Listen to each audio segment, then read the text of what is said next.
বন্ধুরা আজকে দেখছেন আপনারা আমি আমের আচার বানাবো। এক ধরনের আম তো লম্বা করে বানানো হয়, তারপরে চৌকো করে বানানো হয়। আজকে আমি অন্য এক ধরনের আমের আচার করবো। তার জন্য এই এরম সাইজের 1 কেজির বেশি একটা আম আছে, এই আমগুলো নিয়ে নিচ্ছি।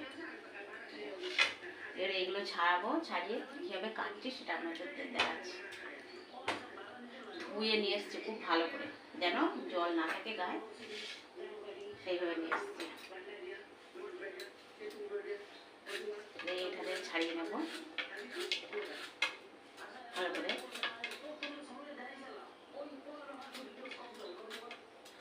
মুখটা চাক দিয়ে কেটে নেওয়া যাবে। এবার ছাড়িয়ে নিতে হবে।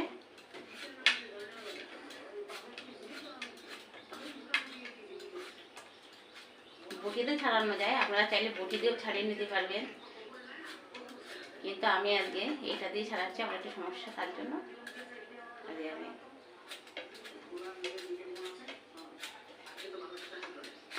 এই দেখুন কত সুন্দর ছাড়ানো গেছে।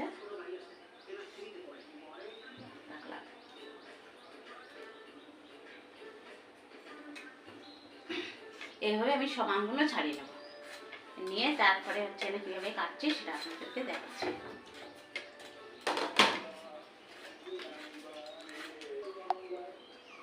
বন্ধুরা এই দেখুন আমার একটা একটা করে সব খোসাগুলো ছাড়ানো হয়ে গেছে।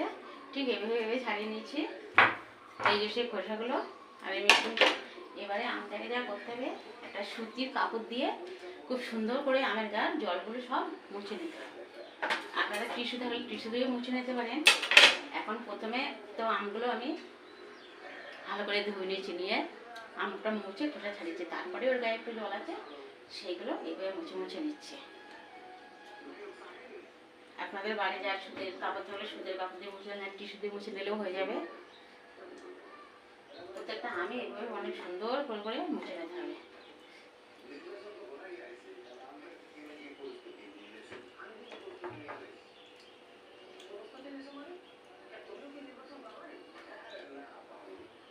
এই দেখুন দেখলেন, আমার কিন্তু এই সুতের এটা কিন্তু ভিজে ভিজে যাচ্ছে, আম মুছেছি তার জন্য।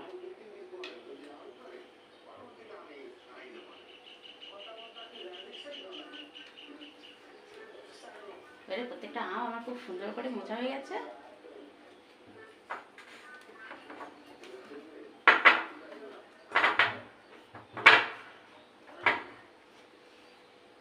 এবারে দেখি এটাকে আমি যেভাবে কাটবো, এটা কাটা যায় কিনা দেখি।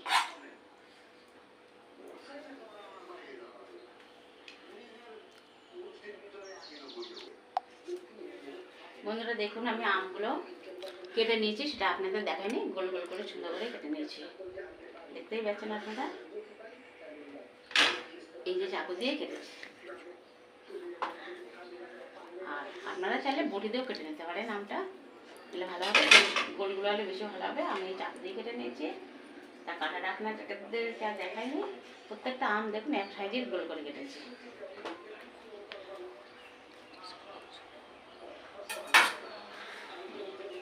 প্রত্যেকটা আমি এক সাইজের গোল গোল করে কেটে নিয়েছি।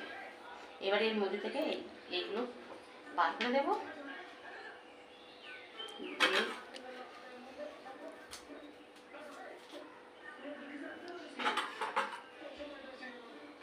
দেখুন কত সুন্দর দেখতে লাগে।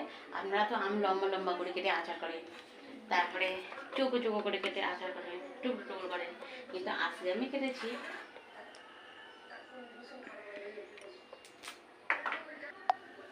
দেখুন বন্ধুরা। আস্তে আস্তে এইভাবে সবগুলো আমি ছাড়িয়ে নিচ্ছি, কত সুন্দর দেখতে লাগছে।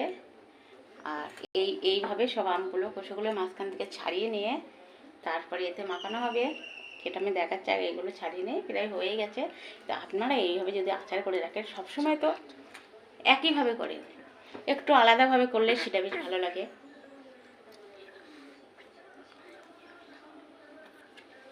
এগুলো উঠছে না কিছুটা, তারপর প্রয়োজন আছে।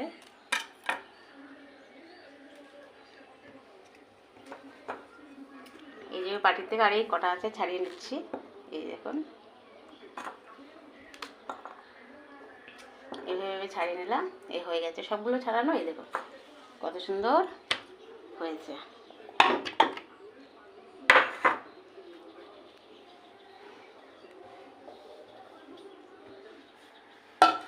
এই দেখুন কত সুন্দর, দেখেছেন কত সুন্দর গোল গোল, কত সুন্দর দেখতে লাগছে।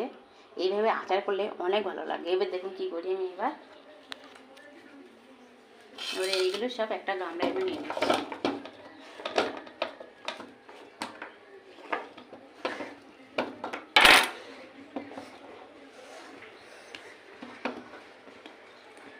একটা বড় গামলাতে সব নিয়ে নিলাম।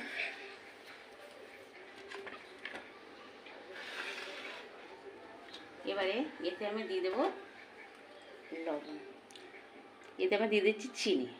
এই যে আম 1 কেজি আমে, সরি ভুলে গেছিলো, চিনির জায়গায় লবণ ভুলে ফেলেছি। এই যে আমি চিনি দিয়ে দিচ্ছি পরিমাণ মতন, এতে যতটা চিনি লাগবে। আপনারা যদি মনে করেন না এর চেয়ে বেশি চিনি লাগবে, আপনাদের দিলে ভালো হবে, তাহলে আপনারা দেবেন। আমি এইগুলো দিলে ঠিক হবে। আমটা খুব একটা টক না, খুব মিষ্টি না, সেই পরিমাণে আমি এইটাই দিয়েছি। এবারে দেবো লবণ। এবারে দেখুন লবণ দিচ্ছি, পরিমাণ মতন লবণ দেবেন আপনারা। আমিতে দিলাম একটু। আর এবারে দেবো ভিনেগার, যেটা দিলে আমটা অনেক ভালো থাকবে, 1 বছর পর্যন্ত আপনারা রাখতে পারবেন। এই দেখুন 1 বছর পর্যন্ত আপনারা রাখতে পারবেন, ফ্রিজে রেখে 1 বছর থাকবে। আর এমনি বাইরে তো ফ্রিজে না রাখলে 6 মাস বাইরে রাখলে ভালো থাকবে। কিন্তু এইটা দিলে, এই ভিনেগারটা আমি একটু বেশি করেই দিয়ে দিচ্ছি, চামচ মেপে আর দিতে পারছি না, আপনারা একটু বেশি করে দিয়ে দেবেন। এটা বেশি করে দিলে আমটা শক্ত থাকবে, ভালো থাকবে। এই যে আমি চিনি, লবণ আর এই ভিনেগারটা দিয়ে মাখাচ্ছি। এটা ভালো করে মাখিয়ে 1 ঘন্টা ঢেকে রাখবো। 1 ঘন্টা ঢেকে রাখার পরে আমি 1 ঘন্টা পরে এই আচারটাকে বানাবো। তার মধ্যে এই যে চিনি আর লবণ দিয়ে মাখলাম না, এর এই জলটা সব বেরিয়ে যাবে। আমের গায়ে যতটা জল আছে সেই জলগুলো সব ছেড়ে দেবে। তারপরে আমি আচারটা বানাবো।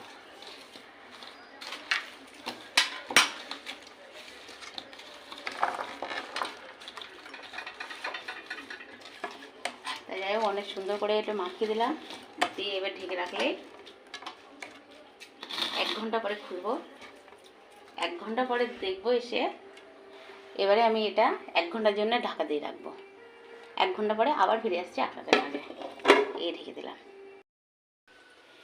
এই দেখুন বন্ধুরা, ক্যামেরাটা ডিস্টার্ব দিচ্ছিল, এই জন্য আপনাদের দেখাতে পারিনি। প্রথমে লঙ্কাটা দিয়েছি কড়াই, দিয়ে ভাজি করে নিয়ে তারপরে ধনে দিয়েছি, আস্ত ধনে, জিরে দিয়েছি, 5 ফোড়ন দিয়েছি, একসাথে সব রকম দিয়ে এবারে এটা আনতে হবে, নাড়াচাড়া করে নিচ্ছি। এটা ভাজি হয়ে গেছে, এবার এটা ঢেলে নিচ্ছি। এবারে দেবো এতে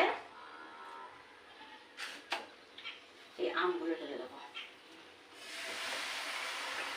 দেখেছেন কত জল বেরিয়েছে, আর এখনো কিছু চিনি গলেনি, সেই চিনিগুলো আমার গলবে, ডাল হবে, চিনিগুলো বসে থাকবে। অনেকগুলো ভালো করে কেটে দিয়ে দিচ্ছি। এটাতে একটু জল দেওয়া যাবে না, ওই জন্য ভালো করে কেটে দিয়ে দিচ্ছি।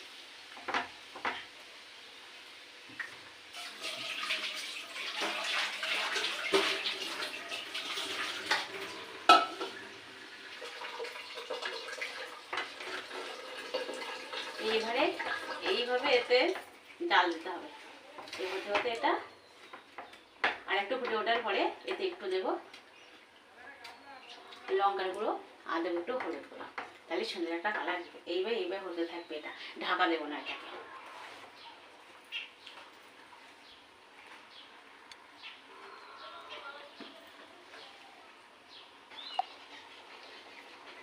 বন্ধুরা আপনারা দেখছেন, এটা দেখো কেমন ফুটছে, এইভাবে ফুটবে। ফুটে ফুটে এর মধ্যে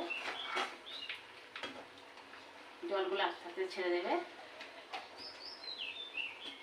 এবারে আমি এতে একটু দেবো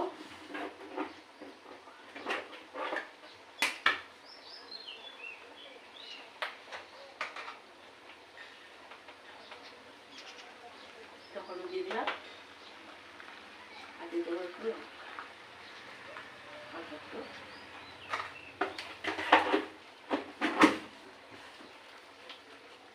আর আস্তে আস্তে আস্তে আলতো হাতে মাথা দিতে হবে, কিন্তু তারপরেও আমি অন্য খুন্তি নেই বলে আমি এই খুন্তি দিয়ে ব্যবহার করছি। আস্তে আস্তে কালারটা খুলবে, দেখুন আস্তে আস্তে জল বাড়ছে আরও ছেড়ে দিচ্ছে, চিনিগুলো যেগুলো ছিল সেগুলো সব গলে যাচ্ছে। এটাকে কোনো ঢাকা দেবো না, কোনো কিছু না, এইভাবেই হবে এটা।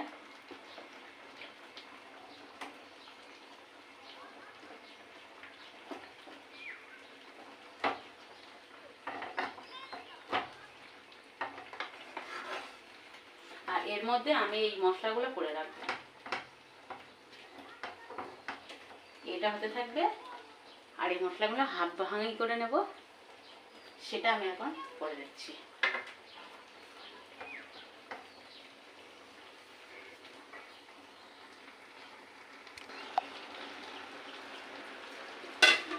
দেখুন এই যে অনেকটা কমে এসেছে, ওটা ফুটতে ফুটতে রসগুলো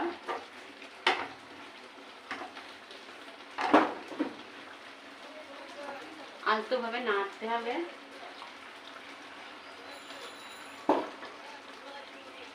আর এবার একটু জল কম দিয়ে দমে দিয়ে করতে হবে, আস্তে আস্তে এবার একটু হবে, অনেক সময় লাগবে, আস্তে আস্তে ধরে ধরে করতে হবে। আপনাদের অন্য খুন্তি থাকলে নিতে পারেন, আমার এই খুন্তিটা ভালো না, কারণ আমার তো নিয়েছি।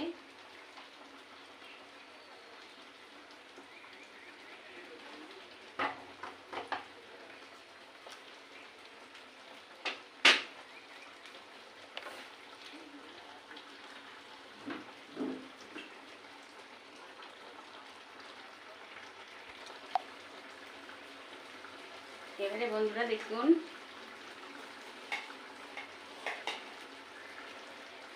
এই মশলাগুলো হাফ ভাঙা করে নিয়েছি, এবার কিছুটা এখন দেবো আর কিছুটা নামানোর সময় আবার দেবো। কিছুটা এখন দিচ্ছি মশলাটা,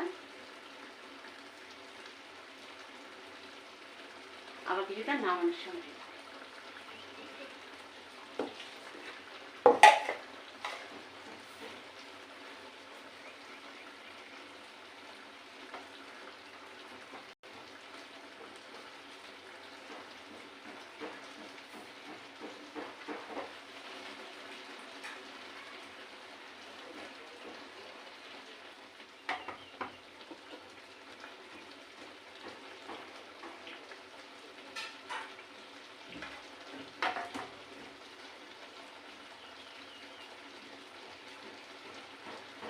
সুন্দর একটা গন্ধ বেরোচ্ছে, এখনও তো আরেকটু বাকি আছে, তারপরে অনেক সুন্দর একটা গন্ধ আছে।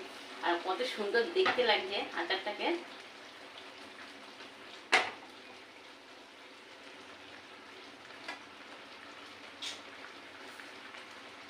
একটু সময় লাগে, সময় ধরে না করলে অনেক ভালো হবে।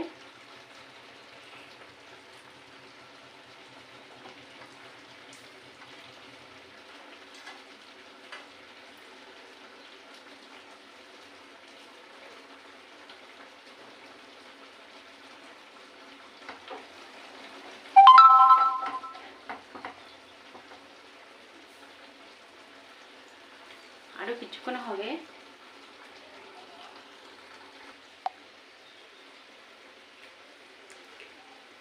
এবারে বন্ধুরা আবার মশলা দিয়ে দেবো, আর একটু মশলা দিয়ে দেবো।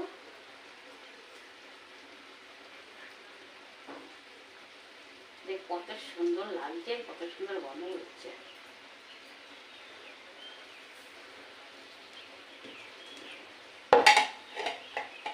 দেখেন কত সুন্দর লাগছে আচারটাকে। সব কিন্তু আস্ত আছে সুন্দর, কোনটা কিন্তু গলে যায়নি। দেখছেন কত সুন্দর আস্ত আছে সব, এরকম সব আস্ত।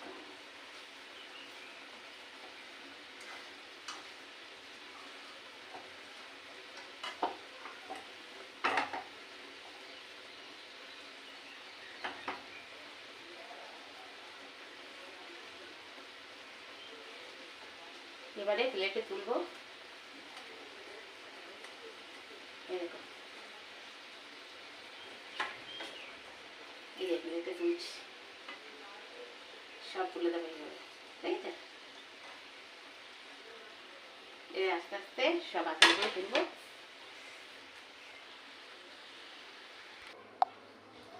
দেখুন বন্ধুরা, আচারটা কত সুন্দর হয়েছে, কত সুন্দর দেখতেও লাগছে। আর আপনি আচারটাকে অল্প তো বানানো হচ্ছে, বেশি করে বানিয়ে বাইরে রাখতে পারবেন 6 মাস, আর ফ্রিজে রাখলে 1 বছর রাখতে পারবেন। ভিনেগার দেওয়াটার জন্য আপনার আচারটা অনেক শক্ত সুন্দর হয়েছে, একটা আচারও বলে যায়নি। আপনাদেরকে পিসগুলো দেখাচ্ছি, এগুলো পিসগুলো যেমনই ছিল তেমনই আছে।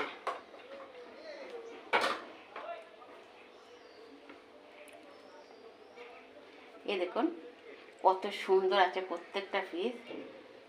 এই দেখুন, এই দেখুন, আবার কিন্তু শক্তও নেই। এই দেখুন একদম গলে গেছে, কিন্তু আস্তে আছে, শক্ত হয়ে গেছে ভিনেগারটা দেওয়ার জন্য। ভিনেগারটা দিয়ে আর কত সুন্দর দেখতে হয়েছে একটু দেখুন। আপনাদের যদি ভালো লেগে থাকে আমার ভিডিওটা, তাহলে আর লাইক কমেন্ট শেয়ার করবেন আর সাবস্ক্রাইব করবেন, আর আমার চ্যানেলটা বেশি বেশি করে দেখতে থাকবেন। আজকের মতন এই পর্যন্ত, পরের ভিডিও আবার দেখা হচ্ছে।